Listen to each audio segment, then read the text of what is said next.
Mendapatkan jodoh itu takdir, tapi mendapatkan jodoh selayak sahabat dalam canda dan partner dalam taat itu karunia dan anugerah.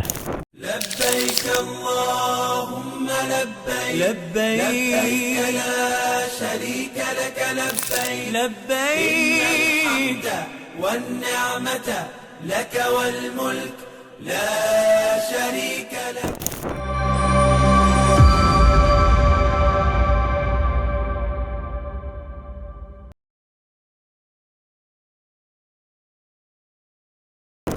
Assalamualaikum warahmatullahi wabarakatuh. Innal hamdalillah wassalatu wassalamu ala Rasulillah wa ala alihi wa sahbihi wa man tabi'ahum bi ihsan ila yaumil qiyamah. Kepada seluruh para pengurus Majelis Ta'lim Shafiyah yang semoga senantiasa diberikan kebaikan dan kemudahan di dalam mengatur dakwah, di dalam memberikan sajian ilmu kepada setiap para penuntut ilmunya. Kepada ibu-ibu yang hadir pada kesempatan sore kali ini, yang semoga kita senantiasa dikuatkan pundak kita, dilapangkan hati kita di dalam sabar, dijadikan jiwa kita bermuara pada keridhaan yang Allah berikan di dalam kehidupan kita. Karena sesungguhnya hidup pada zaman fitnah itu bukan perkara yang ringan, karena bukan gambaran iman yang ideal untuk hidup pada zaman fitnah. Tapi bagaimanapun zaman fitnah ini Allah berikan kepada kehidupan kita, dan tidak ada yang kita hadapi pada beratnya hidup pada zaman fitnah kecuali kita memohon kepada Allah supaya di dalam sabar dan dijadikan hati kita penuh dengan segenap keridhaan. Dan semoga Allah memberikan itu di dalam bekal dan energi terbesar kita di dalam menjalani kehidupan. Amin insyaallah. Alhamdulillah, tentunya senantiasa kita menata kesyukuran kita kepada Allah atas setiap nikmat yang Allah berikan kepada kita. Nikmatnya bukan berkurang dan nikmatnya tidak ada yang kurang, tetapi sesungguhnya syukurnya yang kurang ditambah pada perjalanan kehidupan kita. Mungkin Allah tidak memberikan kepada ibu apa yang ibu inginkan, tetapi Allah pasti memberikan kepada ibu apa yang ibu butuhkan. Jangan hanya karena benda, jangan hanya karena sesuatu yang ibu mimpikan dan ibu tidak dapatkan, itu menjadikan kita berkurang drastis kesyukuran kita kepada Allah. Bukan karena Allah tidak mampu memberi apa yang kita inginkan, tetapi kita harus yakin, kalau yang kita inginkan belum kita dapatkan, berarti apa yang kita inginkan itu tidak baik untuk kita dan kehidupan kita. Sehingga Allah tidak memberikan itu kepada kita, tetapi Allah memberi apa yang kita butuhkan pada kehidupan kita. Analoginya sederhana, anak saya ada 8. Anak laki-laki saya rata-rata yang masih kecil suka sekali dengan permen. Mereka itu kalau dikasih permen mungkin sehari bisa habis 10-20 bungkus. Tapi saya tidak memberikan permen itu setiap harinya kepada anak saya. Saya memberikan permen itu kepada anak saya cuma sekali dalam sepekan, itu pun 1 bungkus. Kenapa saya tidak memberi apa yang diinginkan anak saya ketika ingin mendapatkan permen itu sehari 15-30 bungkus? Karena saya tahu kalau anak saya diberikan permen setiap harinya berlebihan, maka anak saya terancam dengan berbagai macam penyakit serius dan salah satunya gagal ginjal. Karena sayang, saya tidak memberi. Karena sayang, keinginannya tidak saya berikan kepadanya. Justru karena sayangnya saya kepada anak saya.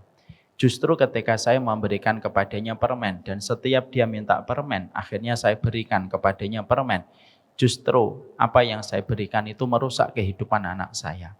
Itulah analogi sederhana. Terkadang ada di antara ibu pengen mendapatkan ini, terkadang di antara ibu pengen mendapatkan rumah, pengen mendapatkan mobil, pengen mendapatkan sesuatu. Tapi terkadang apa yang ibu inginkan belum kita dapatkan dan ibu belum dapatkan, bukan karena Allah tidak mampu. Tetapi Allah mampu, tetapi tidak memberikan itu pada kehidupan kita karena apa yang kita minta, itu sejatinya membawa kerusakan di dalam kehidupan kita. Inilah yang menjadikan kita jangan sampai syukurnya itu hanya pada waktu ketika keinginan kita terdapatkan. Jangan sampai syukurnya kita hanya pada waktu keinginan kita peroleh dan kita susah bersyukur kalau keinginan kita tidak kita dapatkan. Syukurnya orang dewasa itu tidak sama dengan syukurnya anak kecil. Syukurnya anak kecil itu biasanya kalau baru mendapatkan sesuatu, baru dia bersyukur. Kalau belum mendapatkan sesuatu, biasanya dia tidak akan pernah bersyukur dan berterima kasih. Kita tentunya bukan anak kecil. Kita adalah orang dewasa, diberikan panjang umur di dalam kehidupan kita sampai hari ini. Dan menjadikan kita, jangan pernah menyamakan syukurmu dengan syukurnya anak kecil. Kalaupun ada yang kita inginkan, belum kita peroleh, sabar, mungkin besok waktunya. Kalau besok belum kita dapatkan, sabar, mungkin tahun depan baru kamu akan dapatkan. Tetapi berikanlah kesyukuran kita dengan segenap keridhaan yang kita berikan kepada Allah. Semakin kita ridho kepada setiap ketetapan dan takaran yang Allah berikan kepada kita, semakin dimudahkan kita mendapatkan keridhaan dari Allah Subhanahu wa Ta'ala. Inilah yang menjadikan kita harus paham tingkat tertinggi pada kehidupan kita itu, yaitu ketika mendapatkan keberkahan, dan keberkahan itu tidak akan kita dapatkan sampai betul-betul kita memberikan kesyukuran dari apapun yang telah kita peroleh dan telah kita dapatkan. Semoga kita menjadi istri yang gampang bersyukur, melihat suaminya bersyukur, melihat anaknya bersyukur, melihat segala sesuatu bersyukur. Kayak Nabi Sulaiman. Nabi Sulaiman itu tidak harus melihat istana baru menjadikan beliau bersyukur. Nabi Sulaiman itu hanya melihat semut, ketika semut itu menyelamatkan diri dari injakan pasukannya, sudah menjadikan Nabi Sulaiman itu bersyukur. Orang yang beriman adalah mereka yang tidak pernah kehabisan alasan untuk bersyukur kepada Allah. Dan bukan bahagia yang menjadikan kita bersyukur, tetapi bersyukurlah, pasti kita dibahagiakan oleh Allah di dalam kehidupan kita. Amin. Semoga kita menjadi orang yang bersyukur. Amin insyaAllah. Ibu-ibu dan para ummahat yang semoga Allah rahmati, kita tentunya paham di antara harta yang paling berharga di dalam kehidupan kita, harta yang paling berharga di dalam kehidupan kita itu adalah keluarga. Ini bukan nyanyian lagu Keluarga Cemara ya, tapi memang tidak ada sesuatu yang paling berharga di dalam kehidupan kita kecuali adalah keluarga. Tidak ada takdir terpanjang yang Allah berikan di dalam kehidupan kita kecuali takdir kita di dalam pernikahan ketika membentuk satu muara yang bernama keluarga. Ibu ketika menjadi anak biasanya rentan waktunya dari usia 0 sampai usia 22, 23, 25, 27 ataupun 30. Itu merupakan rentang waktu ketika kita menjadi anak bagi kedua orang tua kita. Tapi perhatikan ketika kita ditakdirkan untuk menikah, Allah mempertemukan kita dengan jodoh kita di dalam kehidupan kita berkeluarga. Terkadang rentan waktunya itu lebih panjang daripada rentang waktu yang kita lewati ketika kita mendapatkan diri kita menjadi anak. Biasanya dari umur 22 sampai 50, dari 22 sampai 60, dan ternyata waktu yang kita miliki di dalam menikmati keluarga itu lebih panjang daripada waktu yang pernah kita lewati ketika kita menjadi anak. Makanya masalah keluarga itu bukan masalah sepele. Sesebel apapun ibu sama suami hari ini, tapi itulah orang terbaik yang Allah kirimkan pada kehidupan kita. Karena laki-laki yang Allah kirimkan kepada kehidupan ibu merupakan laki-laki yang digoreskan namanya 50.000 tahun sebelum Allah menciptakan langit dan bumi. Mungkin bagi dunia suami ibu itu orang biasa, tapi bagi kehidupan ibu laki-laki itu luar biasa. Karena dialah yang telah menghalalkan kita di hadapan Allah, membentuk satu muara yang bernama keluarga, dan tidak ada memori yang paling kuat yang terbentuk pada kehidupan manusia kecuali memori ketika dia bersama dengan keluarganya. Itu memori yang tidak bisa dihapuskan dengan apapun. Makanya ibu tahu dalam satu riwayat dalam Barok bin Azib itu diterangkan bahwasanya manusia ketika mereka telah wafat, manusia itu akan dibawa ke liang lahatnya, dan ketika dibawa ke liang lahat maka dia akan ditanya oleh malaikat Mungkar dan Nakir. Pertanyaannya simpel, tapi tidak ada yang bisa menjawab pertanyaan ini kecuali orang yang beriman dan diridhai oleh Allah. Man rabbuka, siapa Rabb yang kamu sembah? Wa man nabiyuka, siapa nabi yang kamu ikuti? Dan apa agama yang diutuskan kepada dirimu? Kalau orang ini bisa menjawab satu persatu pertanyaan dari malaikat Mungkar dan Nakir, maka pada saat itu Allah itu berfirman di atas arsy-Nya, Shadaqa abdi, hambaku ini telah benar karena dia telah menjawab 3 pertanyaan itu dengan keimanan. Lalu Allah memberikan perintah kepada malaikat Mungkar dan Nakir, iftahu lahu baban ilal jannah. Bukakan pintu antara kehidupan barzahnya dan kehidupan surganya. Sehingga akhirnya orang itu ketika mampu menjawab pertanyaan malaikat Munkar dan Nakir, maka dia bisa melihat indahnya surga, walaupun dia masih berada di liang lahatnya. Bukan hanya itu, didatangi dia dengan orang yang begitu rupawan, dan orang yang begitu rupawan ditanya sama dirinya, man anta, siapa dirimu? Maka orang itu menjawab, ana amaluka sholih, saya amalmu yang sholih. Saya sholatmu, saya puasamu, saya sodakohmu, saya taklimmu, inilah saya. Dan saya akan menjadi bestimu untuk menemani dirimu sampai nanti hari kiamat. Sudah mendapatkan dua hal yang indah, Bu. View-nya bukan hanya bioskop, view-nya surga. Mendapatkan besti yang cocok kepadanya untuk menunggu hari kiamat itu datang. Tapi Ibu tahu, ketika dua perkara besar itu sudah diberikan kepadanya, Ibu sadar. Penghuni kubur itu akan berteriak. Teriakan pertama di dalam kuburnya. Apa teriakan pertamanya?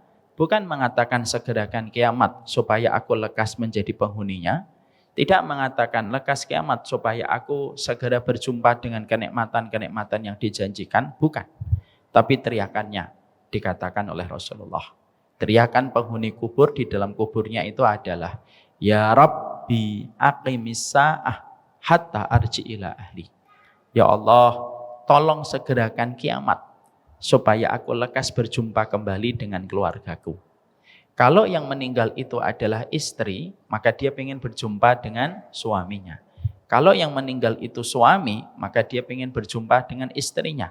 Kalau yang meninggal itu anak, dia ingin berjumpa dengan bapak dan ibunya. Kalau yang meninggal bapak dan ibunya, dia ingin ketemu dengan anak keturunannya.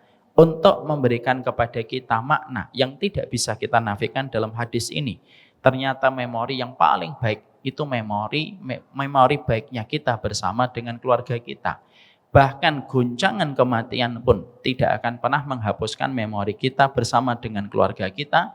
Memori kita ketika pergi ke Bali, memori kita ketika pergi ke Lombok, memori kita ketika punya perusahaan, memori kita ketika punya skincare, itu hilang semuanya. Tapi memori yang tertinggal di dalam pikiran kita ketika kita di dalam kubur, memorinya itu adalah mengingat keluarga. Untuk memberikan arti kepada kita, keluarga itu tidak bisa dipandang sebelah mata. Makanya dalam hadis lain, dalam riwayat Muslim, diterangkan oleh Nabi, sesungguhnya penghuni kubur itu kegiatannya dua, Ibu. Yang pertama, penghuni kubur itu kegiatannya adalah tidur sebagaimana pengantin ketika baru saja melewati malam pertama. Yang kedua, kegiatan para penghuni kubur itu apa? Yang kedua, penghuni kubur itu selalu merindukan kedatangan dari keluarganya yang menyusul mereka di dalam kematian dan sama-sama mendapatkan kenikmatan kubur. Jadi kalau telah meninggal ibunya, maka ketika ibunya kita telah meninggal dunia, lalu bapak kita meninggal dunia, maka bapak kita akan menemui ibu kita. Nanti kalau ada paman kita meninggal dunia, paman kita akan menemui orang tua kita yang lebih dulu meninggal dunia. Apa yang akan dikatakan oleh penghuni kubur yang lama ketika mereka kedatangan dengan penghuni kubur yang baru saja datang? Pertanyaan mereka, kata Nabi, pertanyaan mereka tentang keluarga. Kalau ibunya kita sudah meninggal dulu, lalu menyusul bapaknya kita, menyusul ibu kita, dan sama-sama mendapatkan kenikmatan kubur, kata Nabi, pertanyaan ibu kita akan bertanya, gimana kabarnya anak-anak kita? Anak kita sudah punya anak berapa, siapa pasangannya, cucu kita berapa. Dan itu mereka update berita yang terbaru dari kedatangan para keluarganya yang menyusul mereka dalam kehidupan barzah. Untuk menegaskan dan menebalkan, ternyata keluarga itu bukan masalah sepele, tetapi keluarga itu masalah besar pada kehidupan manusia. Makanya maaf, siapa yang paling setia mendoakan kita? Yang paling setia mendoakan kita itu ya cuma 3, dan 3-tiganya keluarga. Siapa yang paling setia mendoakan ibu setelah ibu wafat? Ustadz? Enggak, Bu. Ustadz mungkin sekali 2 kali mendoakan, tapi setelah itu dia akan melanjutkan perjalanan hidupnya. Teman dan besti, mungkin teman dan besti akan mengingat kita sebentar 2-3 hari, tapi setelah itu dia punya masalah yang harus dihadapi. Terutama ketika ada undangan arisan dan dia kelihatannya mau dapat nama. Dia cepat lupa, Bu. Tapi orang yang paling setia akan mengingat kita ketika kita meninggal dunia itu 3 yang disebutkan para ulama, dan 3-tiganya itu keluarga, Bu. Yang pertama, siapa yang paling setia mendoakan kita? Yang paling setia mendoakan kita adalah orang tua kita. Itu pun kalau orang tua kita masih hidup ketika kita wafat dan dibawa ke liang kubur.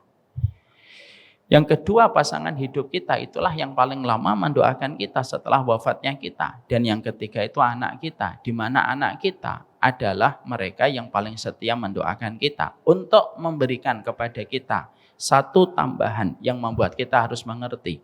Menikah itu bukan hanya ketika kita hidup bersama, tapi menikah itu perkara besar yang ternyata banyak mengambil porsi dalam batin kita dan jiwa kita, di mana tidak ada memori yang paling banyak menghabiskan sanubari dan hati kita kecuali memori kita bersama dengan keluarga kita.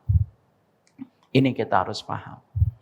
Makanya kita mendapatkan gambaran indah, dan gambaran ini betul-betul membuat kita terhenyak dan kita harus tersadar. Ternyata kita mendapati bahwasanya Nabi Muhammad di mana beliau diwafatkan. Beliau tidak diwafatkan di Masjidil Haram. Padahal Masjidil Haram itu merupakan jengkal tanah yang paling dicintai oleh Allah. Harusnya sekali bernabi itu meninggalnya itu di Masjid Haram. Karena jengkal tanah itu menjadikan setiap kita sholat dilipat gandakan 100.000 kali lipat. Tapi Nabi Muhammad tidak diwafatkan di atas Masjidil Haram. Nabi Muhammad tidak diwafatkan di Masjid Nabawi, padahal jarak antara kamarnya dengan Masjid Nabawi hanya sejarak anak kecil ketika melempar batu. Nabi itu kalau buka langsung Masjid Nabawi, Bu. Makanya rumah yang berkah itu rumah yang dekat masjid, bukan dekat tol, yang sebagaimana kebanyakan orang. Ya, yang ketawa-ketawa ini rumahnya dekat tol ini, semoga dikasih rumah yang lebih baik. Makanya ternyata Nabi Muhammad meninggalnya tidak di Masjid Nabawi. Dan Nabi Muhammad tidak meninggal ketika beliau sedang perang Badar. Beliau tidak meninggal ketika sedang perang Uhud. Tapi menariknya untuk menjadi pelajaran untuk kita, Nabi Muhammad itu meninggalnya di atas pangkuan Ibunda Aisyah. Di mana ketika Nabi sakit pada 3 hari, dimulai dari hari Jumat, Rasulullah itu menurun ketika demamnya begitu tinggi dan kepalanya terasa pusing. Dan kita harus paham dalam hadis riwayat Muslim, wa inni la'u'aku kama yu'aku bihi rajulaini minkum. Kata Nabi, tahu artinya, Bu? Insyaallah enggak tahu. Ya. Nabi itu mengatakan, saya kalau sakit itu sakitnya dijadikan 2 kali lipat daripada sakit yang kalian. Kalau kita pernah menderita sakit kepala yang paling hebat, pastikan Nabi 2 kali sakitnya kita. Kenapa Nabi dijadikan sakitnya 2 kali lipat daripada sakitnya kita?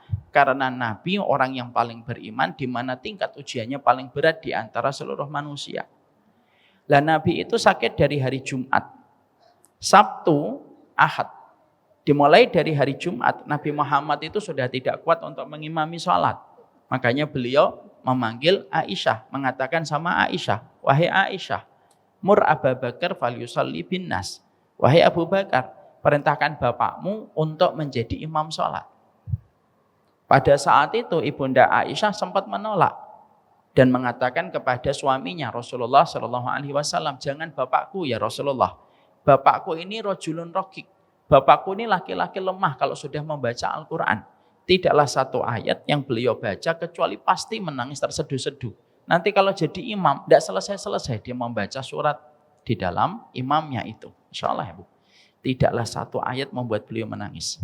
Kalau ibu-ibu kan hebat, Masya Allah, 30 juz dan nangis-nangis.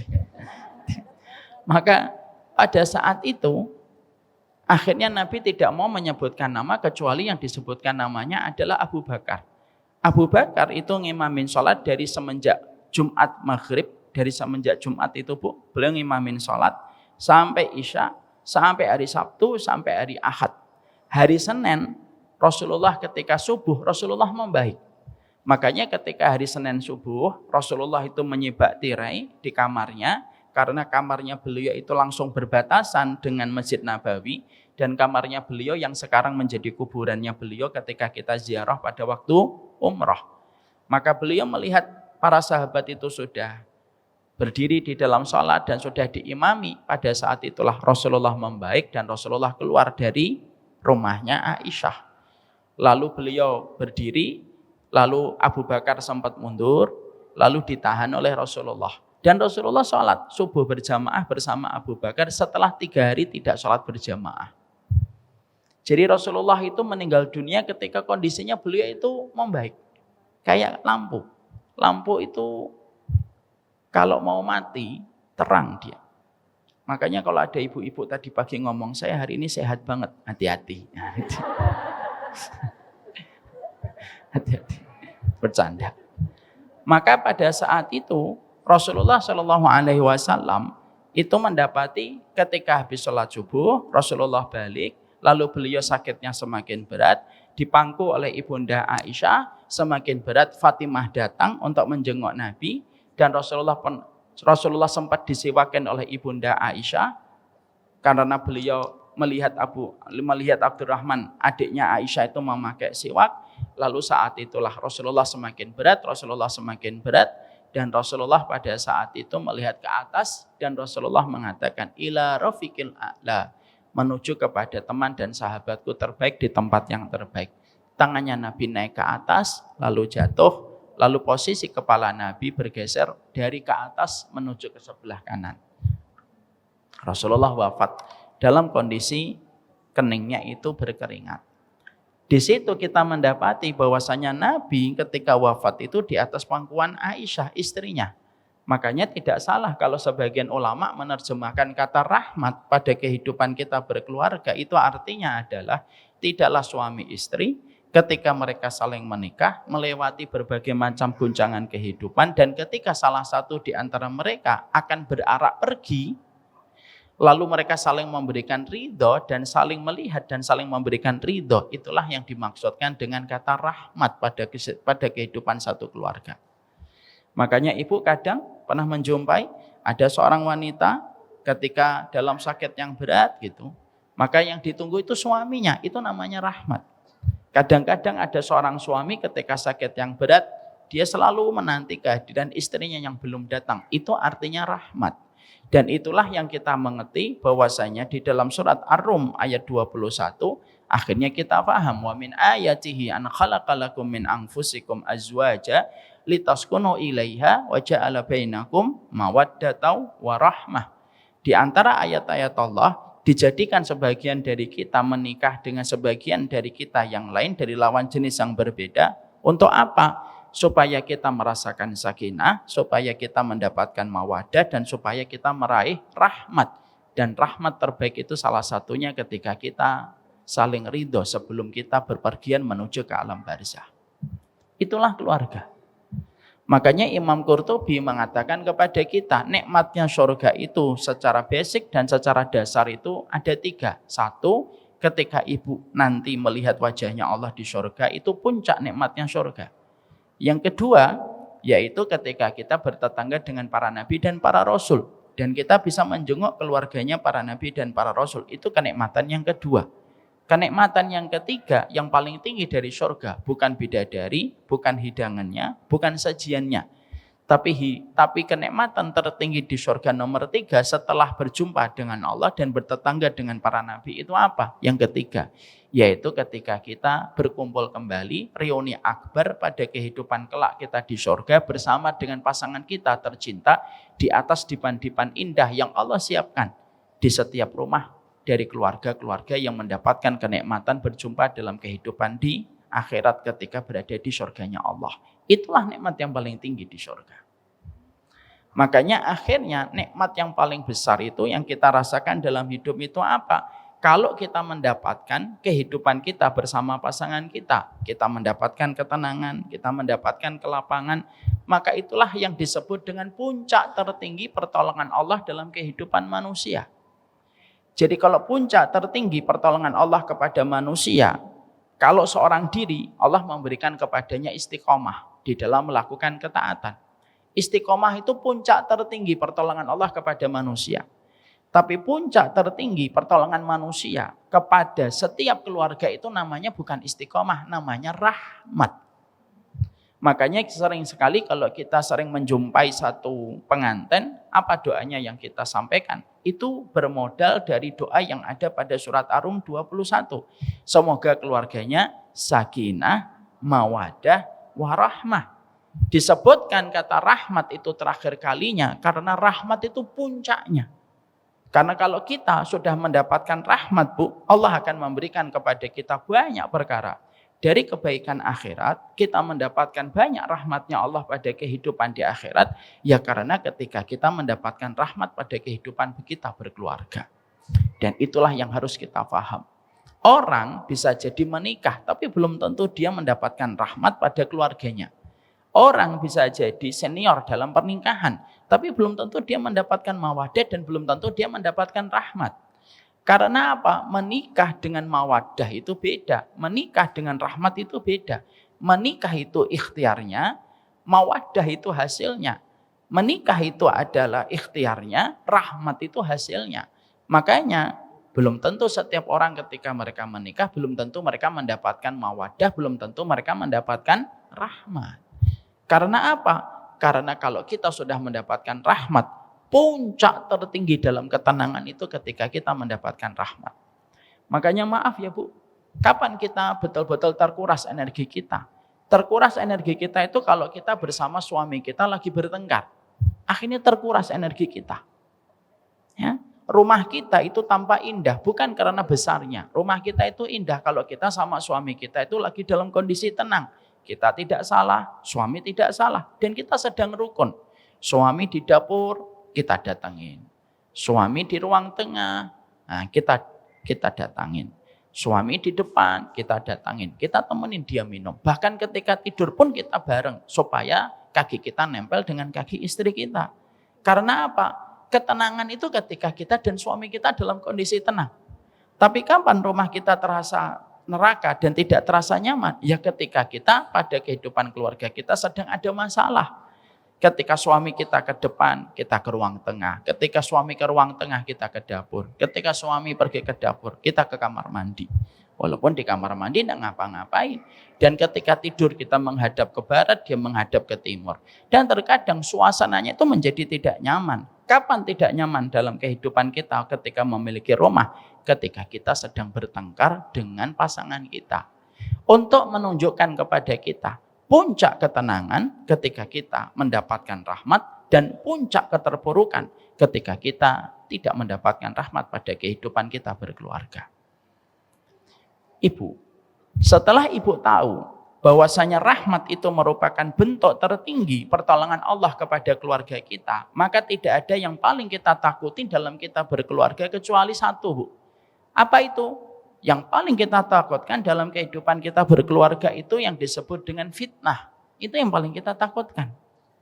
Karena fitnah itu merupakan musuh terbesar dalam kehidupan kita berkeluarga. Fitnah itu tidak selalu berarti perempuan lain selain diri kita, dan yang namanya fitnah itu tidak selalu ada laki-laki lain selain suami kita. Itu bagian dari fitnah, tapi bukan satu-satunya fitnah. Fitnah itu perkara yang bisa menjadikan dua hati yang telah dipertautkan oleh Allah lalu akhirnya berjauhan dengan berbagai macam sebab dan alasan. Itu namanya fitnah. Dan makanya tidaklah rusak satu keluarga itu biasanya juga karena fitnah. Makanya maaf, tidak ada senioritas kita di dalam pernikahan. Ada yang menikah 5 tahun, belum tentu 10 tahun berikutnya dia selamat. Ada yang menikah 10 tahun, belum tentu 15 tahun berikutnya dia selamat. Bahkan maaf, ada orang yang terkadang menikahnya itu sudah 30 tahun. Itu pun tidak menjamin pernikahan itu akan dibawa sampai mereka menutup mata. Karena apa? Fitnah itu bisa datang kapan saja. Datang tak dijemput, pulang tak diantar. Dan tidak usah kita sebut Jaya Langkung, ya. Kalau ibu tahu Jaya Langkung berarti fix kelahiran 80, ya. Maka di situ kita akhirnya paham yang paling kita khawatirkan itu fitnah. Karena fitnah itu bisa datang dari mana saja. Fitnah itu bisa datang di tempat parkir ketika suami kita atau diri kita di masjid. Fitnah itu bisa datang di tempat pusat perbelanjaan. Fitnah itu bisa datang ketika kita mendapatkan suasana yang nyaman di kantor.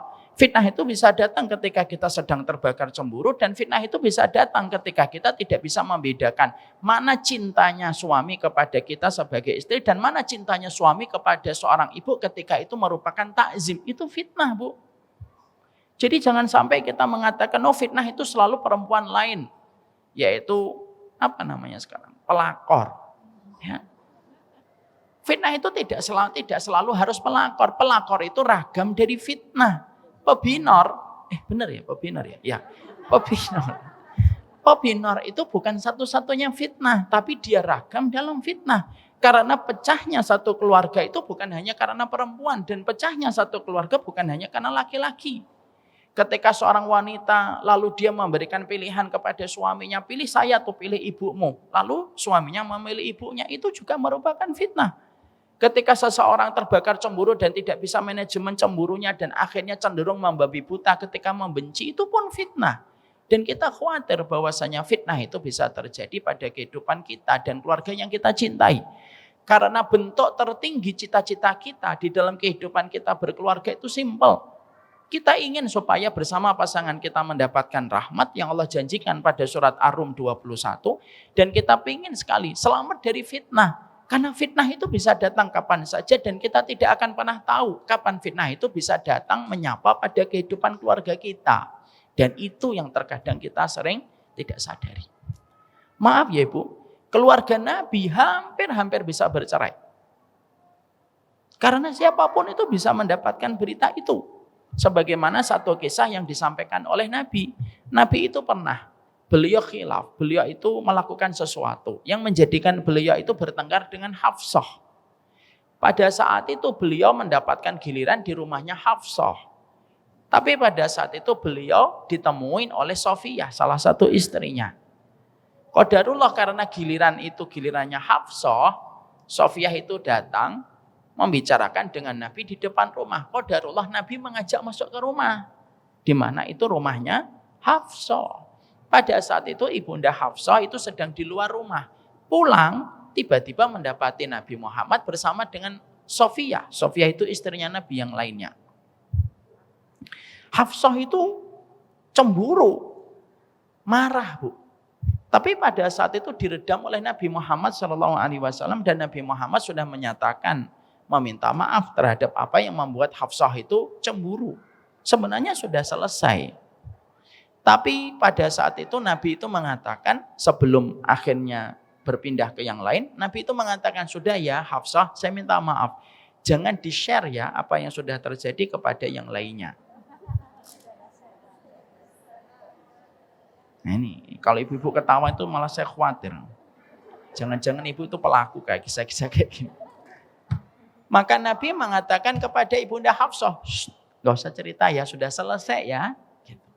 Tapi ibunda Hafsah tetap perempuan, walaupun beliau merupakan istrinya Nabi di dunia dan istrinya Nabi di surga. Karena semua istrinya Nabi itu istrinya Nabi di dunia dan istrinya Nabi di surga.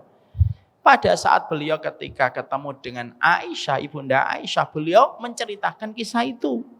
Dan ketika kisah itu diceritakan kepada Bunda Aisyah, Nabi itu kecewa kepada Hafsah. Dan hampir-hampir Nabi itu menceraikan Hafsah. Dan ibu tahu siapa yang menenangkan dan akhirnya menurunkan petunjuk kepada Nabi Muhammad? Allah turunkan itu Allah turunkan itu malaikat Jibril. Malaikat Jibril berjumpa dengan Nabi Muhammad dan mengatakan kepada Nabi Muhammad supaya Nabi Muhammad kembali kepada Hafsah.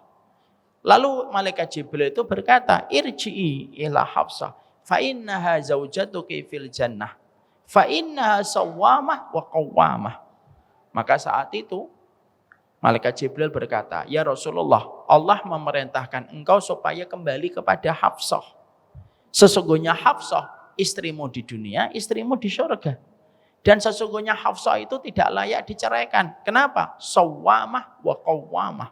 Karena sesungguhnya Hafsah itu adalah orang yang paling banyak puasanya dan paling banyak sholat tahajudnya. Karena inilah akhirnya Nabi akhirnya Nabi mengurungkan niatnya untuk menceraikan Hafsah. Tapi dari pelajaran riwayat ini akhirnya kita paham Bu. Yang kita mengerti sampai setingkat keluarga Nabi pun tidak pernah lepas dari satu turbulens dan kondisi ketika terjadi gonjang-ganjing dalam kehidupan keluarga beliau. Itu memberikan arti kepada kita bahwasanya ternyata dalam kehidupan kita berkeluarga itu tidak ada yang paling penting kecuali adalah bagaimana supaya keluarga kita tidak mendapatkan fitnah. Dan fitnah itu tidak bisa kita atur sesuai dengan apa yang kita mau Bu. Karena kita tidak pernah tahu kapan fitnah itu bisa datang. Kita menjaga di kantor, kadang munculnya di handphone. Kita menjaga di handphone, kadang bisa munculnya di tempat masjid. Kadang kita menjaga di masjid, kadang fitnah itu bisa datang di tempat circle hobinya. Kadang kita menjaga circle hobinya, kadang-kadang fitnah itu bisa muncul di tempat dia belajar kajian. Artinya itu yang paling kita khawatirkan. Kalau kita akhirnya paham tidak ada musuh terbesar pada kehidupan kita ketika berkeluarga kecuali fitnah, itu yang paling besar yang menjadi musuh kita bersama dalam kehidupan kita berkeluarga. Maka yang kita khawatirkan bukan kapan fitnah itu datang, tapi yang kita khawatirkan kalau kita tidak tahu apa sih yang harus kita lakukan untuk menghangatkan keluarga kita supaya ketika keluarga kita tahu apa yang harus dilakukan, setidaknya keluarga kita diselamatkan dari fitnah ketika kita memiliki imunitas di dalam keluarga kita. Jadi yang butuh imunitas itu bukan hanya tubuh kita, tapi keluarga kita ini butuh imunitas.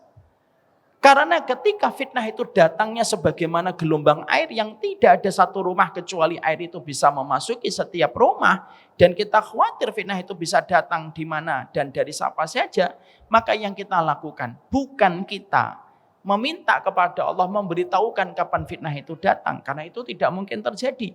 Yang kita lakukan cuma satu, tingkatkan imunitas tubuhmu, tingkatkan imunitas keluargamu untuk mendapatkan rahmat. Kalau rahmat pada keluargamu lebih besar daripada fitnah, tidak akan membahayakan. Setiap fitnah yang datang selama imunitas keluarga kita betul-betul terjaga. Itulah yang menjadikan kita harus paham. Makanya pada kesempatan hari ini kita belajar bareng. Apa sih perkara yang bisa menghangatkan kembali, bisa menghadirkan imunitas pada tubuh kita dan keluarga kita supaya ketika fitnah itu datang menyapa, tidak merusak kehidupan kita bersama keluarga yang kita cintai. Maaf ya Ibu, analoginya gampang. COVID, kenapa ada yang meninggal, ada yang bertahan? Itu pertama karena takdir Allah. Yang kedua, kenapa orang ketika COVID ada yang bertahan, ada yang meninggal? Karena sesungguhnya yang bertahan itu selain karena takdirnya Allah, karena dia imunitas tubuhnya baik ketika terserang sama COVID. Pada saat itu COVID itu kayak fitnah, Bu. Virusnya tidak bisa ditebak. Kadang bisa muncul dari paket, kadang bisa muncul dari piring, kadang bisa muncul dari interaksi, kadang bisa muncul dari pegangan tangga. Kita tidak pernah tahu pada saat itu karena COVID itu tidak bisa dilihat oleh kasat mata. Sama, fitnah itu kayak virus COVID yang bisa menimpa pada kehidupan keluarga kita. Sehingga ketika kita paham bahwasanya fitnah itu merupakan musuh pada keluarga kita dan kedudukan fitnah itu sebagaimana virus COVID, maka yang kita lakukan, yuk kita belajar caranya kita menjaga keluarga kita dengan imunitas yang kita tambahkan supaya kita menjemput rahmat. Demi Allah ya Bu, selama kehidupan keluarga Ibu mendapatkan rahmat, Allah selalu menghadirkan 1000 alasan untuk tetap bersama. Walaupun setan menghadirkan 1900 alasan untuk berpisah.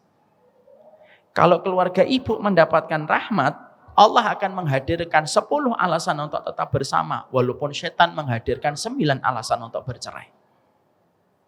Kalau keluarga kita mendapatkan rahmat, maka kita akan diberikan oleh Allah 1 juta alasan untuk tetap bersama. Walaupun setan dan hawa nafsu dan kemarahan kita memiliki 999.000 alasan untuk berpisah dan menjauh darinya. Itulah rahmat. Makanya maaf ya, kalau kita menikah jangan mengandalkan cinta. Sebagaimana anak-anak sinetron itu, cinta anak SMP. Cinta itu tidak bisa nyelesain masalah Bu. Makanya kalau saya melihat sinetron gitu, cinta menyelesaikan masalah, tidak bisa. Berapa banyak orang yang saling mencintai, mereka saling melukai dan tidak bisa berjumpa dan tidak bisa bertemu. Yang satu di timur, yang satu di barat, saling sama-sama mencintai tapi tidak bisa berjumpa dalam satu ikatan yang halal. Kalau kita menerjemahkan kehidupan keluarga tidak lagi dengan kacamata rahmat tapi dengan kacamata cinta, maaf ya Bu, kalau kita bergantung sama makhluk, maka kita akan berantakan hidupnya karena makhluk itu tidak akan pernah memberikan kebaikan kepada kita walaupun sejengkal. Maaf ya, Nabi pernah menjumpai ada seorang sahabat itu memakai gelang. Gelang itu di dalamnya ada jampi-jampinya dan mantranya. Maka pada saat itu ketika Nabi melihat sahabat itu memakai gelang yang di dalamnya ada jampi-jampinya, Nabi mengatakan inzaha wa in mutta ala dzalika ma'aftah ta'abadan. Copot itu gelangnya, kalau kamu mati dalam kondisi membawa gelang yang kamu bertawakal sama gelang itu selain kepada Allah, kamu tidak akan pernah beruntung dunia dan akhiratnya. Akhirnya gelang itu dicopot, dibuang sama sahabat itu. Sebenarnya sama, Bu. Kalaulah orang bergantung sama gelang, sama mantra, sama jimat yang diberikan dukun, itu melakukan kesyirikan dan dia tidak akan pernah bahagia dunia dan akhirat. Orang kalau menikah lalu melupakan Allah dan tidak menempatkan Allah merupakan tujuan kita untuk mendapatkan rahmat dan kita masih merasa bahwasanya pernikahan itu berdasarkan cinta, saya khawatir cinta itu akan mengecewakan kita. Karena Allah kalau mendapati manusia sudah salah menetapkan sandaran, maka pada sandaran yang salah biasanya akan menyiksa hidupnya. Dan itu yang kita khawatirkan. Jadi cinta itu tidak menjadi jawaban dari seluruh persoalan kita dalam kehidupan berkeluarga. Cinta itu bisa menipis karena kecewa, cinta itu bisa berkurang karena kesalahan, dan cinta itu bisa patah karena sebuah kesalahan yang dilakukan oleh pasangan kita. Makanya di situ kita paham. Kita ini di dalam kehidupan keluarga itu simpel. Kita ingin supaya keluarga kita mendapatkan rahmat. Kenapa rahmat, Ustaz? Karena selama kita mendapatkan rahmat, seberat apapun fitnah yang kita temukan, fitnah itu tidak akan pernah menenggelamkan kehidupan kita dan tidak menjadikan keluarga kita menjadi karam. Selama dengan satu syarat, kita mendapatkan rahmat. Ibu bisa mikir enggak? Kenapa Allah ngutus malaikat Jibril untuk menyampaikan kepada Nabi Muhammad dan mengatakan kepada Nabi Muhammad supaya jangan menceraikan Hafsah? Itu namanya rahmat. Dan ketika kita sudah rahmat, Bu, semua yang kita rasakan bahagia, yang kita rasakan lapang, kalaupun kita diuji, sabarnya lebih besar daripada ujian yang kita peroleh. Anak ibu akan tenang mendapati orang tuanya betul-betul mendapatkan rahmat dalam kehidupan kita, di dalam kehidupan mereka bersama. Maaf ya, Bu, anak-anak itu kadang-kadang susah qurrata ayun karena kita sebagai orang tuanya tidak pernah qurrata ayun antara kita dan pasangan kita. Kalau ibu tidak qurrata ayun untuk bapak, bapak tidak qurrata ayun untuk ibu, jangan mengharapkan anak kita qurrata ayun. Gagalnya anak itu meneduhkan karena kita gagal meneduhkan untuk anak-anak kita pada kehidupan ketika kita membesarkan mereka. Nah, setelah kita paham ini, sekarang mari kita bahas. Apa perkara yang bisa menghangatkan pernikahan kita dan bisa menjadikan diri kita dan keluarga yang kita cinta itu mendapatkan rahmat.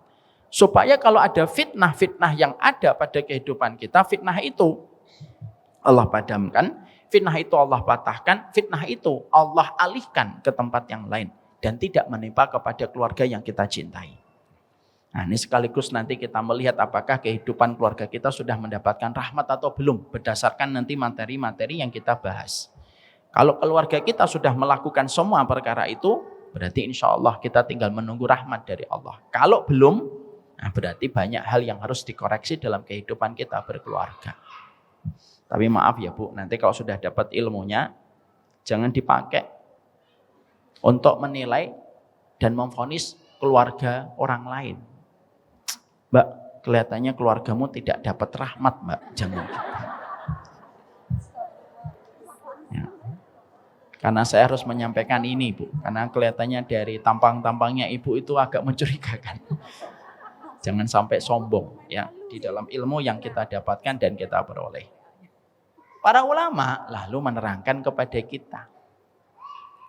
Ada 15 poin penting supaya kehidupan keluarga kita mendapatkan rahmat dalam perjalanan kita bersama dengan laki-laki yang kita cintai. Mungkin sebagian dari ibu-ibu sudah berkata dalam hatinya, waduh, harusnya suami saya datang ini.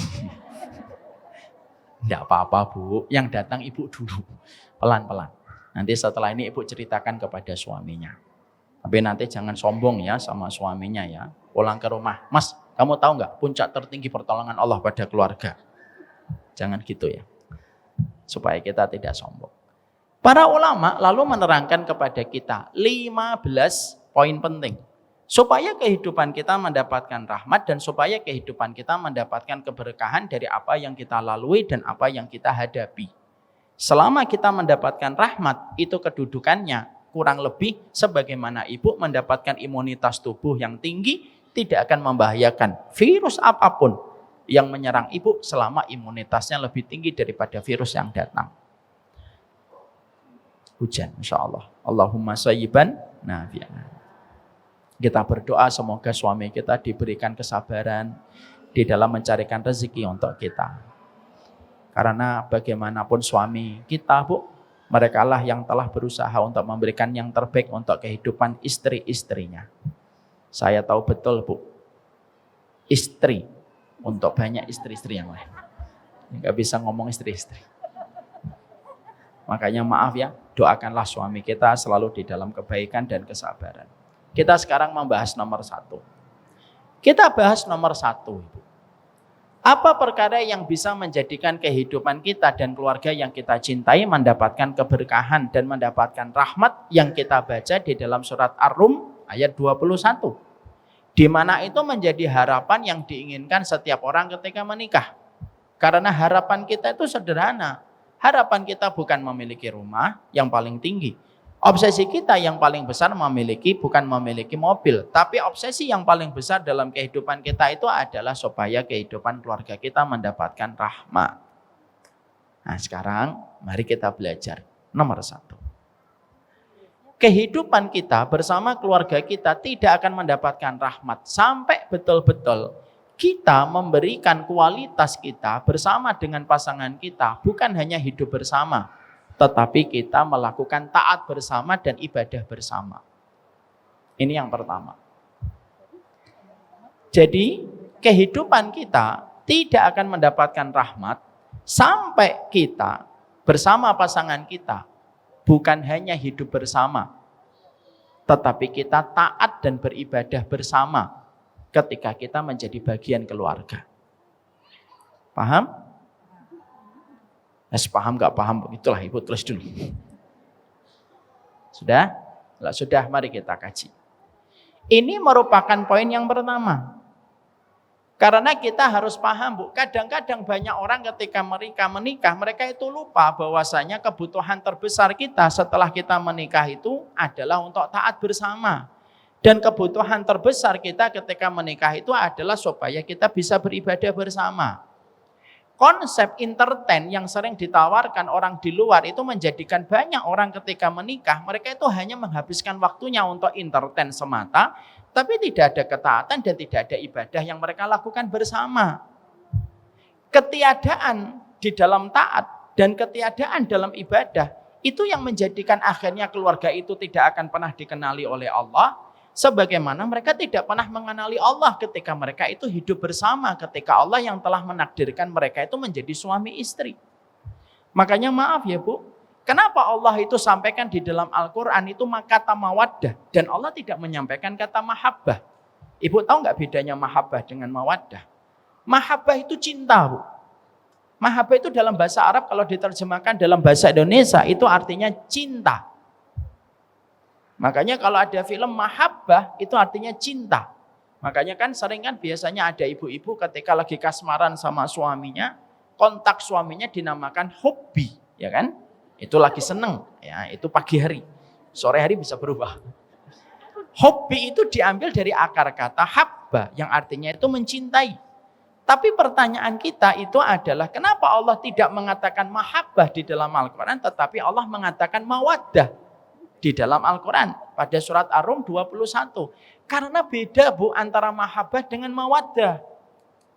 Kalau ibu menikah, lalu ibu menghabiskan entertain bersama, itu namanya mahabbah.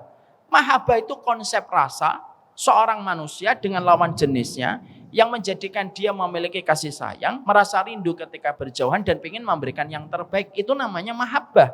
Mahabbah itu siapa saja bisa. Anak SMP bisa mahabbah, anak SMA bisa mahabbah, orang non-muslim bisa mahabbah, bahkan maaf PKI sekalipun bisa mahabbah. Kenapa? Mahabbah itu konsep dasar paling umum yang dikenakan oleh Allah kepada setiap orang ketika jatuh cinta kepada lawan jenisnya ketika sesuai kriterianya. Itu namanya mahabbah. Tapi ibu pernah tanya atau tidak di dalam hatinya, kenapa Allah tidak menggunakan kata mahabbah di dalam surat Ar-Rum 21? Allah menggunakan kalimat mawaddah. Di situ kita paham mawaddah itu beda dengan mahabbah.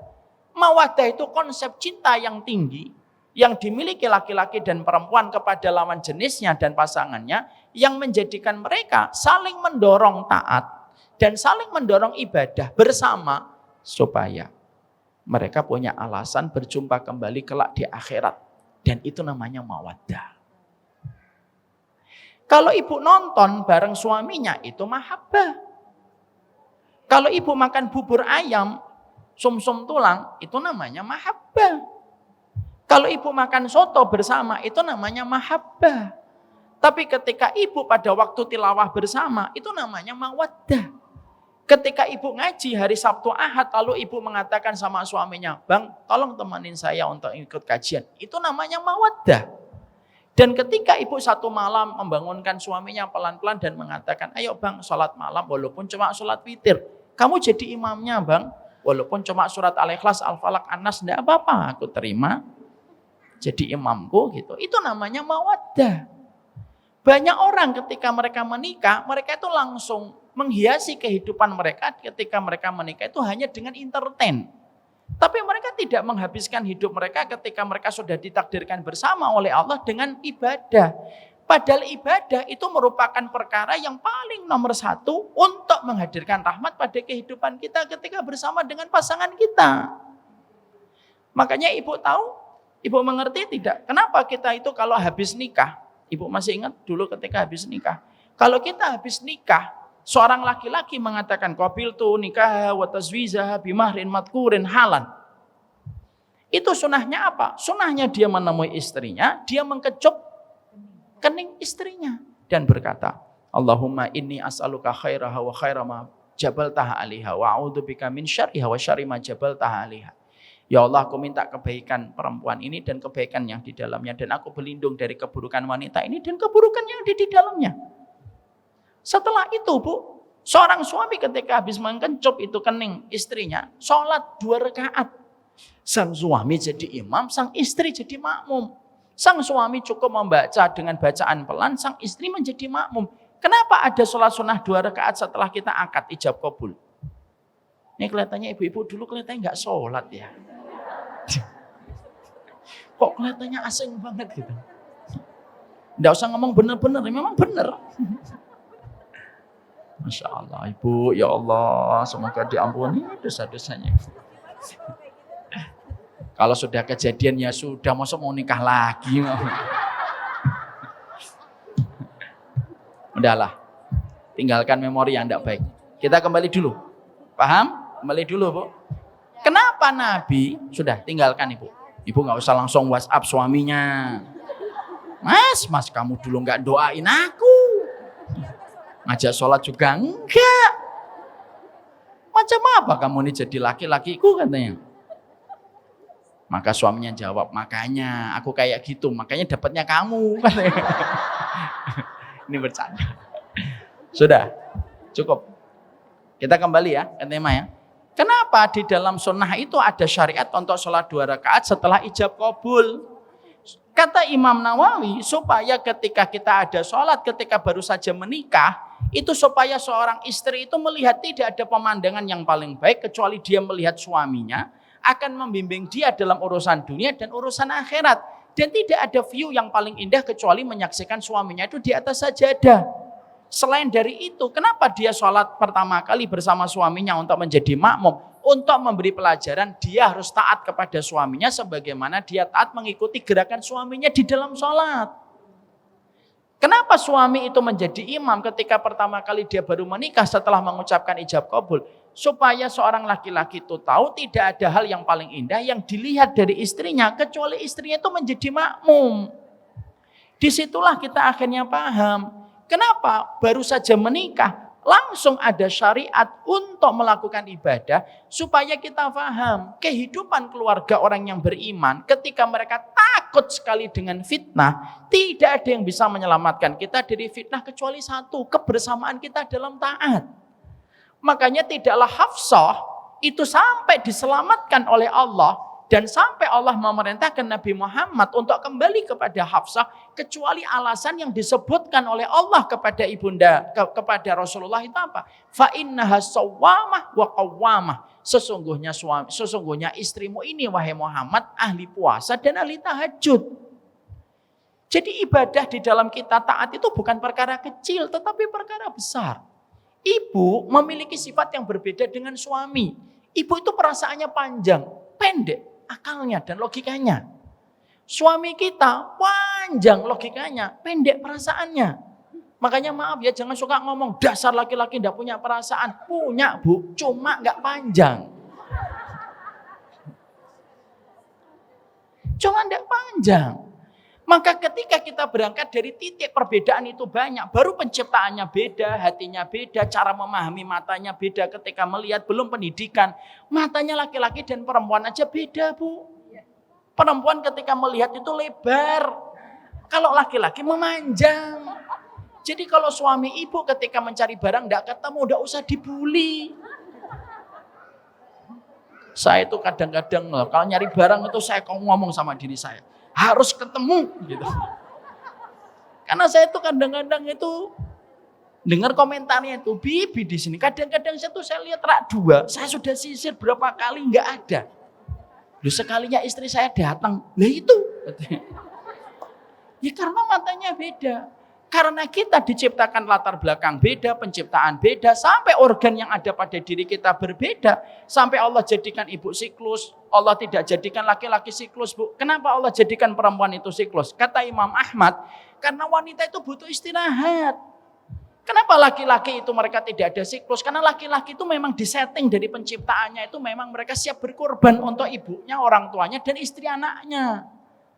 Semua perbedaan ini, kalau kita tidak mengandalkan Allah untuk kita hadirkan dalam taat, maka perbedaan ini akan menjadi api dalam sekan dan menjadi gemericik api yang bisa membakar semua kebersamaan di dalam kehidupan keluarga kita.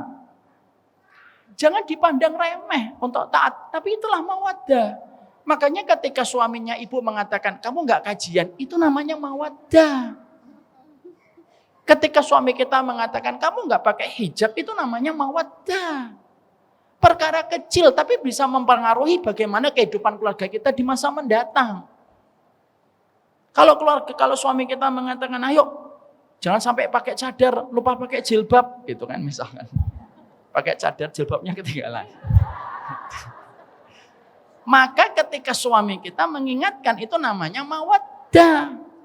Maka sesungguhnya kehidupan mawaddah itulah yang menjadikan kita pertama kali. Kalau orang semakin meningkatkan ketaatan bersama dan taat bersama, maka itulah yang menjadi alasan bagi Allah hadir dalam pernikahan mereka. Dan ketika ada masalah, Allah yang menyembuhkan. Kalau cintanya berkurang, Allah menambahkan. Kalau cintanya datang penyakit, Allah yang menyembuhkan. Kalau cintanya menipis, Allah yang menebalkan. Kenapa? Yang menggenggam hati kita itu bukan kita dan pasangan kita. Yang menggenggam hati kita itu Allah, bu. Makanya mawaddah itu penting. Ustadz, mana dalilnya mawaddah itu penting dalam kehidupan kita berkeluarga? Oke, saya sampaikan sebuah dalil umum. Nanti sebelumnya saya akan dampingkan dalil umum juga. Kita pernah mendengar kisahnya Nabi Sulaiman, ibu. Nabi Sulaiman itu memiliki istri. Istrinya beliau ada 100. Tidak usah komen. Nabi itu, tidak usah komen. Nabi Sulaiman itu istrinya 100, bu. Dalam hadis riwayat Bukhari Muslim. Satu sore hari, maka Nabi Sulaiman itu berkata, saya akan mencampuri seluruh istri saya yang jumlahnya 100 ini. Nanti istri saya 100-100-nya akan mengandung. 100-100-nya nanti melahirkan anak laki-laki. Dan 100-100 anak laki-laki itu nanti akan semuanya berjuang membela kalimat Allah. Indah atau tidak indah? Indah. Mempesona tidak? Mempesona. Itu urusan biologis menjadi urusan ideologis, bu. Tapi kata Nabi Muhammad pada saat itu ketika Nabi Sulaiman mengatakan, saya akan mencampuri 100 istri saya dan semuanya akan melahirkan anak laki-laki. Nabi Sulaiman pada saat itu lupa mengatakan insya Allah. Lalu Nabi Muhammad itu berkata, kalaulah Nabi Muhammad pada saat itu Kalaulah Nabi Sulaiman pada saat itu beliau mengatakan insya Allah, kata Nabi Muhammad, Allah memberikan kepadanya 100 istri yang mengandung, 100 yang melahirkan anak laki-laki, dan 100 anak laki-laki semuanya akan berjuang untuk membela kalimat Allah. Ibu bisa nggak ngambil sebuah kesimpulan sederhana dan basicnya? Kalau hanya mengucapkan insya Allah, ternyata mempengaruhi kualitas keluarganya Nabi Sulaiman di masa mendatang, dan ternyata ketika Nabi Sulaiman lupa mengatakan insya Allah mempengaruhi kehidupan keluarga Nabi Sulaiman, apalagi lebih dari kata insya Allah, Bu. Dan ibu tahu apa yang terjadi? Karena Nabi Sulaiman lupa mengatakan insya Allah, kata Rasulullah, Allah tidak memberi kepada 100 istrinya Nabi Sulaiman, tidak ada satupun yang hamil. Yang hamil cuma 1. Itu pun ketika lahir dalam kondisi cacat dalam tanda petik. Ibu bisa bayangin nggak apa yang disampaikan oleh Nabi? Ternyata kalau hanya mengucapkan insya Allah itu ternyata mempengaruhi apa yang kita peroleh bersama keluarga kita di masa mendatang. Dan ketika kita lalai mengatakan insya Allah itu mempengaruhi bagaimana kualitas keluarga kita di masa mendatang. Lu apalagi ketika ibu taklim bareng, ketika ibu malam kajian bersama, ketika ibu nanti membaca tilawah bersama, bahkan ketika ibu datang ke tempat guru, ke tempat ustadz, ke pondok pesantren bareng-bareng. Lalu kita merasa perbuatan itu tidak ada sama sekali efeknya dan tidak ada sama sekali pengaruhnya, berarti kita tidak pernah membaca kisahnya Nabi Sulaiman. Karena menghadirkan Allah itu dalam ketaatan itu bisa menjadikan kita itu mendapatkan banyak keberkahan dalam kehidupan kita. Makanya maaf ya, pertanyaan basic yang harus kita miliki ketika kita membicarakan poin 1 itu sebenarnya simple. Kita selama ini mahabbah atau mawaddah? Kalau kehidupan kita hanya sekedar mahabbah, pantas. Kalau masalah kecil kadang-kadang membuat kita berantemnya begitu lama. Makanya maaf ya, kadang-kadang kita nikah, Bu. Kita nikah itu alasannya alasan besar. Tapi kadang-kadang bercerainya manusia itu karena alasan-alasan kecil yang tidak terselesaikan. Kalau kita tidak pernah hadir pada tengah malamnya kita untuk menghadap sama Allah, kita tidak pernah hadir di taman-taman surga bersama dengan pasangan kita, kita tidak pernah hadir untuk memperbaiki kualitas keluarga kita menuju kepada arah yang Allah cintai, lalu tiba-tiba kita mendapatkan problem, lalu kita pingin problem itu kita diselesaikan. Alasan apa Allah menyelesaikan kehidupan keluarga kita dalam masalah yang kita dapatkan? Kalaupun kita tidak pernah menghadirkan Allah dalam kehidupan kita berkeluarga. Maaf ya Bu, menghadirkan Allah itu mempengaruhi banyak hal dalam kehidupan. Ibu saja ingat Allah itu mempengaruhi bagaimana ibu berinteraksi di dalam keluarga, apalagi beribadah. Makanya saya ini kagum sekali. Saya itu pernah baca tulisan begini, Bu. Ini apa contoh umum. Ada seorang wanita, Bu, yang dia itu mendapatkan masalah kecil tapi terkadang itu menjadikan hari-harinya itu tidak nyaman bersama suaminya. Apa itu? Kebiasaan suaminya itu kalau pagi selalu meletakkan anduk di atas kasur. Masalah kecil atau masalah besar? Kecil. Yang ngomong kecil semoga jujur dengan perkataannya. Dia mengingatkan suaminya. Mengingatkan suaminya, Bu. Dari lembut naik ke atas. Dari tengah menuju keras. Suaminya tidak berubah. Pakai satir tidak berubah, disindir tidak berubah. Akhirnya dia tuh sebel sendiri, Bu. Ya Allah, bang nikah sama kamu ngeletakin anduk aja susahnya luar biasa. Dan maaf ya Bu, laki-laki itu kalau ditegur tetapi menyinggung gengsinya, biasanya nggak akan direspon. Paham di sini Bu? Paham Ustadz, tapi nanti kalau pulang nggak paham Ustadz. Maka pada saat itu, lihat perhatikan Bu, tulisan ini cukup viral, tapi saya membacanya dan saya mengambil inspirasi dari tulisan ini bagus sekali. Lalu akhirnya ketika istri tidak bisa mengubah kebiasaan suami, yang dilakukan oleh beliau itu sederhana. Saya mengubah cara pandang saya ketika melihat anduk. Maka setiap pagi ketika saya mendapati suami saya tetap meletakkan anduk di atas kasur, saya tidak lagi melihat itu anduk. Tapi saya melihatnya adalah Allah mengirimkan sepotong permadani yang jatuh dari surga. Kenapa ibu ketawa? Cara dia mengubah pandangannya. Akhirnya setelah dia mengubah cara dia memandang anduk, anduknya tetap anduk, tapi cara dia mengubahnya itu dikembalikan sama Allah. Ketika dia mengubah cara pandang dia, ketika dia melihat anduk itu, setiap paginya dia meletakkan anduk itu senang. Kenapa? Inilah sepotong permadani yang jatuh dari surga. Sehingga setiap pagi ketika mendapatkan anduk, maka dia tidak pernah merasa sedih, tapi justru merasa gembira. Meletakkan kembali anduknya, meletakkan itu permadani di atas surga, itu di atas jemuran. Walaupun kita pikir permadani surga kok di atas jemuran. Tapi cara dia memandang itu tuh simple. Sampai akhirnya Bu, ketika dia mengubah cara pandangnya dia kepada anduk itu, Masya Allah, sang suami itu lama-lama terpengaruh dan kagum. Kenapa ya istri saya tidak pernah marah-marah lagi masalah anduk? Loh, ini kisah nyata. Dia meletakkan anduk lagi, istrinya nggak marah, istrinya selalu senyum, sehingga suaminya tuh mikir, loh istri saya ini kalau pagi senyum-senyum ini kenapa? Gitu. Sampai akhirnya sang suami tersentuh, dan akhirnya setelah itu sang suami meletakkan anduk di atas jemuran.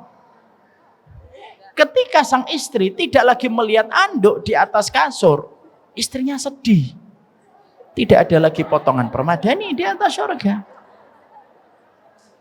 Dan akhirnya dia bisa ketawa, menceritakan masalah itu kepada suaminya tertawa, suaminya minta maaf, dan akhirnya baik. Apa yang saya ambil? Sebuah pelajaran, Bu.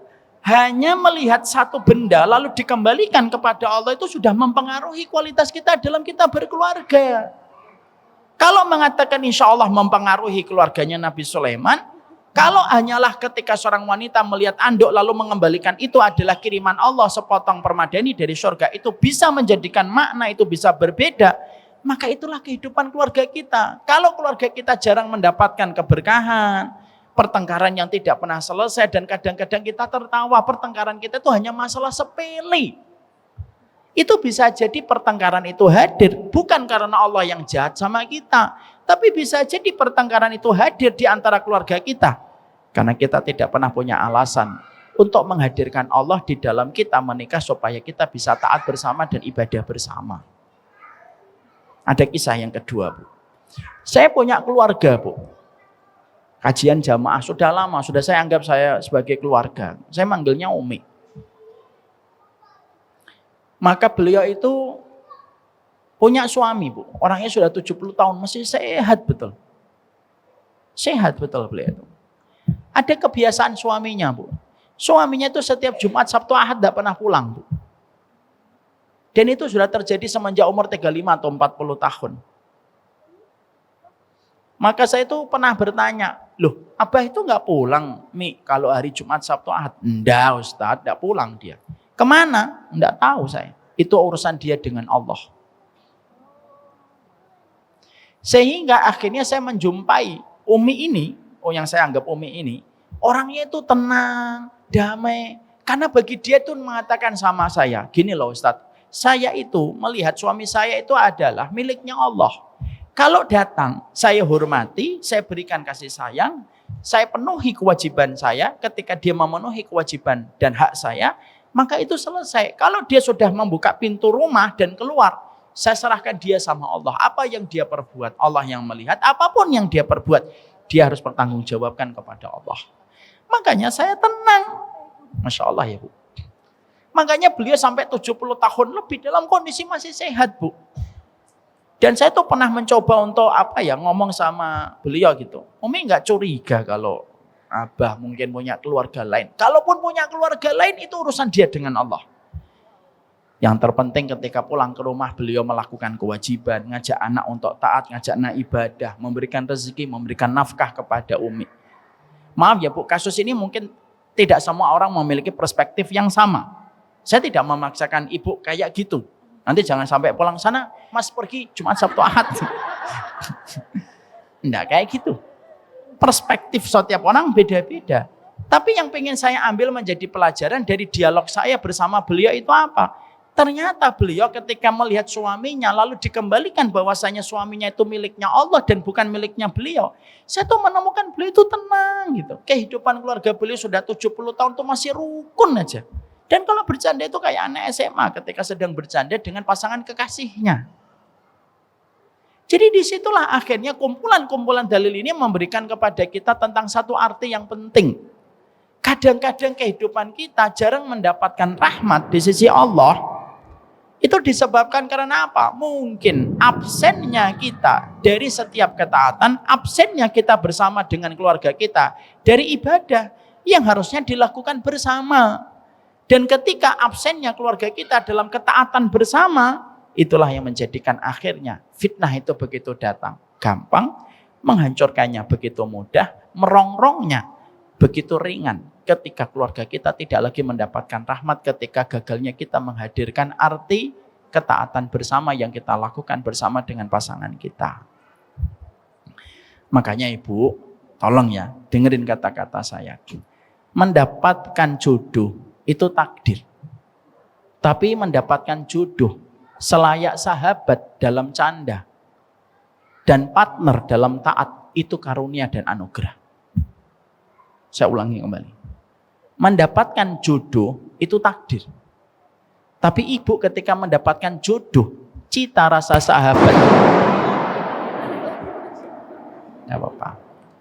Subhanalladzi yusabbihu ra'tu bihamdihi wal malaikatu min khifatihi. Disitulah kita akhirnya memahami, setelah itu kita mengerti. Paham ya ibu? Mendapatkan jodoh itu takdir.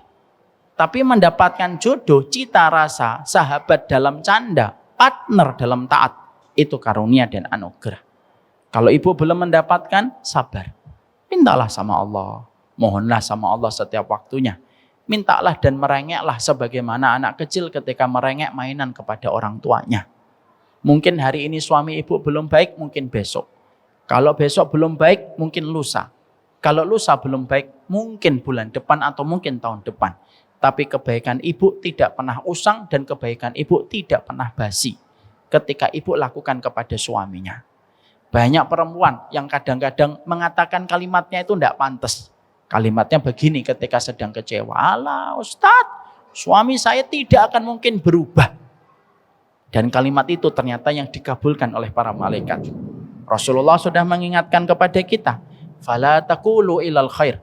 Fa'innal malaikata yu'amminuna ala ma taqulun. Jangan ngomong kecuali yang baik.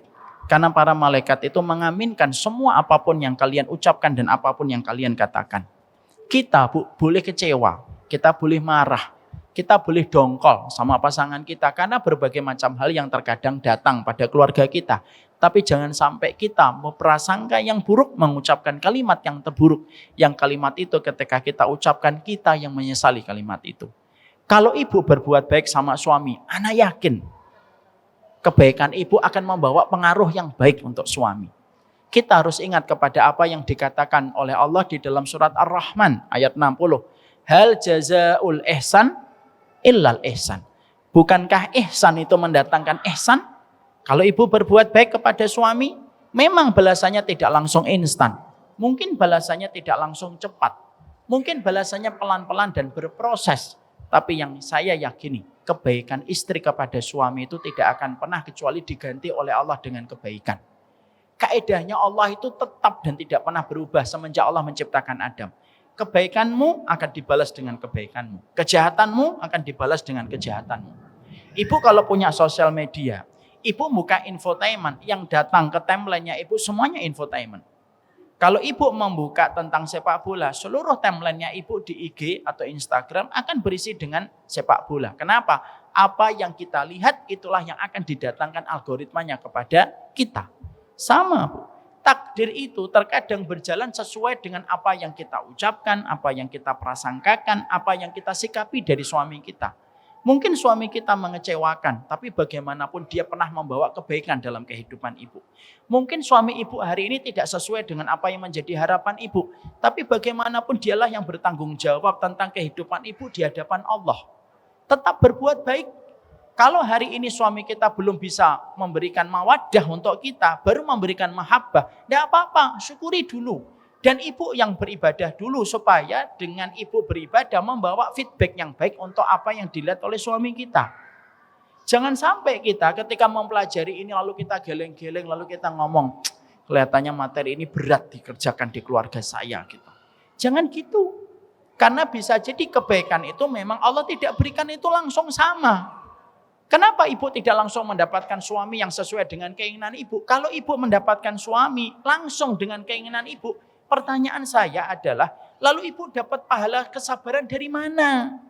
Kalau semuanya langsung gampang, nikah suaminya langsung bertanggung jawab, baik, lembut, hafal 30 juz. Kalau ngomong sama ibu penuh hati-hati gitu. Ibu malah bingung, gimana ibu nanti dapat pahala kesabaran? Kadang-kadang suami itu dihadirkan oleh Allah untuk kita, belum sesuai dengan harapan kita, supaya setiap harinya kita bisa menabung celengan sabar ketika berjumpa dengan Allah, kita mendapatkan kebaikan. Demi Allah ya Bu, ini terakhir saya sampaikan. Demi Allah, saya pernah mendapati seorang suami, ada bapak-bapak, nangis Bu. Permintaannya apa? Dia ngomong sama saya, tolong doakan istri saya supaya istri saya mau diajak ngaji. Istri saya tuh enggak mau ngaji Ustaz. Giliran alisan, wah gercep. Reuni SMP, nomor pertama istri saya itu bisa jadi reuninya hari Ahad, hari Sabtu dia udah datang gitu. Itu kata beliau. Tapi giliran kalau ada kajian, saya selalu ajak, alasannya banyak sekali. Istrinya untuk tidak mau datang ke kajian. Permintaan suami simpel atau tidak simpel Bu? Simpel, sederhana tapi bermakna atau tidak? Bermakna. Tapi di sisi yang lain, kadang-kadang saya mendapatkan ada yang konsultasi ke kantor kita. Ada yang konsultasi itu ngomong, ya Allah Ustadz, kapan ya suami saya itu ngaji? Saya tuh pingin gitu tangan saya dipegang suami saya datang ke kajian gitu. Saya tuh kadang-kadang mikir Pak, Ibu, saya tuh mikir, kenapa suami yang pingin istrinya ngaji tidak berjodoh dengan istri yang pingin suaminya ngaji? Bisa nggak Allah menjadikan mereka berdua sebelum menikah ketemu dan saling jatuh cinta? Bisa. Mudah nggak bagi Allah? Mudah. Kun fayakun jadi. Tapi kenapa justru yang laki-laki ketemu dengan wanita yang tidak mau ngaji, yang perempuan ketemu dengan laki-laki yang tidak pernah ngajak istrinya ngaji? Supaya kita paham. Menikah itu merupakan seni kesabaran paling tinggi setelah kita berbakti kepada orang tua kita. Paham? Paham enggak? Paham, begitulah yang saya sampaikan insya Allah. Ini nomor 1. Masih ada berapa? Masih ada 14. Kalau ibu bisa menjawab, berarti ibu pandai berhitung insya Allah. Jadi ini yang dapat saya sampaikan. Suara halilintar sudah menyambar-nyambar. Itu sebenarnya tanda sudah selesai, sudah. Gitu. Dan saya khawatir Bu, ini 5:30. Suami ibu sudah memberitahu, saya sudah di pintu tol. Karena tadi ada yang pergi 1, pergi 2, pergi 3. Saya orang itu sensitif Bu. Jadi lebih baik kita cukupkan kajian kita pada kesempatan hari ini. Kita ingatkan kepada diri kita. Puncak tertinggi pertolongan Allah kepada keluarga namanya apa? Rahmat. Apa yang paling kita khawatirkan yang bisa menimpa kepada keluarga kita itu apa? Fitnah. Tidak akan membahayakan fitnah selama keluarga kita mendapatkan rahmat. Dan rahmat yang pertama itu datang ketika kita taat bersama. Itulah yang menjadikan kita harus paham. Harus ada ibadah bersama. Ngajilah Bu. Kalau memang tidak bisa seminggu sekali, ya minimal 10 tahun sekali lah ngaji. Semoga kita paham betul. Itulah bedanya mahabbah dengan mawaddah. Mahabbah cinta biasa. Tapi mawaddah cinta yang berbalut dengan ibadah. Yang mendorong kita untuk taat bersama. Dan saya tutup dengan quote yang tadi saya sampaikan. Karena quote itu tuh selalu saya syukuri. Gitu. Yaitu adalah mendapatkan jodoh itu takdir. Tapi mendapatkan jodoh yang memiliki cita rasa sahabat dalam canda, partner dalam taat, itu karunia dan anugerah. Kalau ibu belum mendapatkan, mungkin besok. Kalau ibu belum mendapatkan besok, mungkin lusa. Kalau ibu belum mendapatkan lusa, mungkin nanti ketika anaknya sudah punya cucu. Kita tidak pernah tahu. Karena takdir waktunya Allah tidak pernah salah diberikan kepada setiap hambanya. Yang terpenting kalau ibu berbuat baik, maaf. Jangan pernah mikir dan jangan pernah punya kesimpulan. Suami saya tidak akan pernah berubah. Jangan gitu. Orang yang berprasangka buruk kepada hambanya Allah itu setan. Jangan menjadi setan dalam bentuk sebagai seorang istri kepada suaminya. Barakallahu fikum.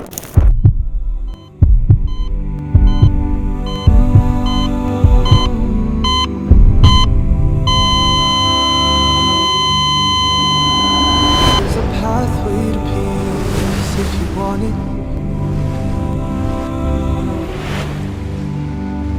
but the street is surrounded by thorns.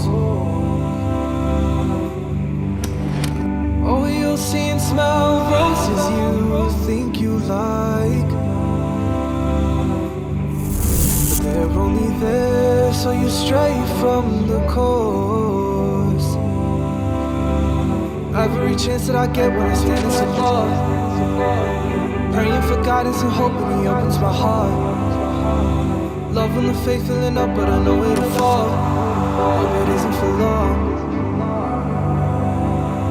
but I got it, can't stop it, won't slow up, keep walking.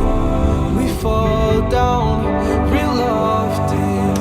It's all good, keep falling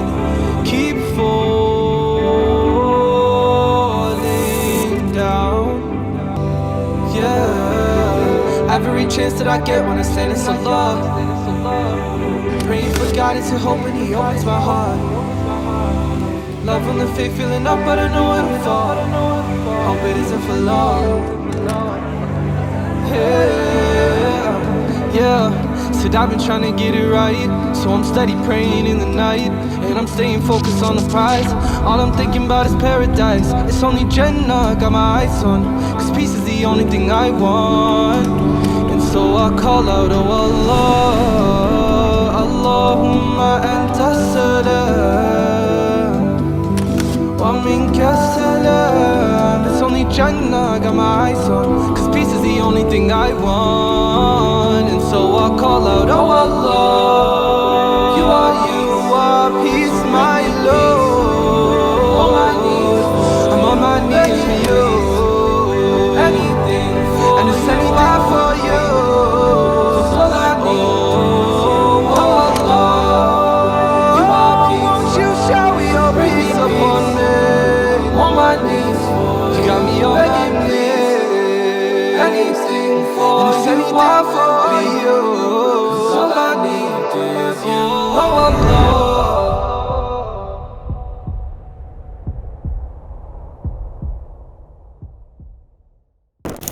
لبيك اللهم لبيك لبيك لا شريك لك لبيك لبيك الحمد والنعمة لك والملك لا شريك لك.